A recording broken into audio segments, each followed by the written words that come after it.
될 이 현충원에 트랜스젠더 성기수술로 인해서 자살한 사람이 현충원에 안장된다는 얘기를 들으시고요. 너무 놀라서 달려오신 분이 있습니다. 자, 유가족 한 분 더 마지막으로 모셔보도록 하겠습니다. 저는 평생을 대전 현충원을 조모해온 유가족의 한 사람으로서 이 자리에 섰습니다.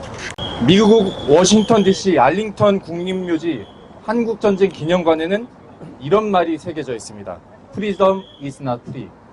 자유는 거저 주어지는 것이 아니다. 오늘 대한민국이 누리는 자유는 거저 주어지는 것이 아닙니다. 맞습니다. 자유에는 대가가 있습니다. 모두에게 자유는 소중한 것입니다. 그러나 모든 국민이 자유를 누리기 위해서 누군가는 반드시 자신의 자유를 포기하고 나라를 위해 헌신해야 합니다. 대표적인 것이 군인입니다. 저도 대한민국의 육군 병장 만기 전역자입니다. 그러나 특별할 것이 하나도 없습니다. 대한민국 성인 남성이라면 모두가 하는 의무이기 때문입니다. 맞습니다. 그것만으로는 현충원에 안장될 수 없는 것이 상식입니다. 맞습니다. 한때 군인이었다고 해서 다 현충원에 안장되어서는 안 되는 것입니다. 저는 이곳 대전에 거주하는 일반 시민의 한 사람으로서 현충원 안장에 대한 원칙과 기준이 정확히 어떻게 되는지 잘 모르겠습니다. 그러나 상식적으로 생각했을 때 과연 누가 현충원에 안장되어야 하겠습니까? 타의 모범이 되는 특별한 사람들이어야 하는 것 아니겠습니까? 나라를 위해 자유뿐 아니라 자신의 삶, 목숨까지도 희생하는 사람들이 있습니다. 이런 특별한 경우에만 현충원에 안장되는 것이 맞지 않습니까? 맞습니다. 김, 형, 자, 숫자 6.25 때 돌아가신 저희 할아버지 성함입니다. 바로 이곳 대전 현충원에 안장되어 계십니다. 6.25 당시 24 청년이었던 할아버지는 아내와 어린 아들 4명을 두고 나라를 위해 자신의 목숨을 바쳤습니다. 저는 할아버지의 삶은 듣기만 했을 뿐 잘 모릅니다.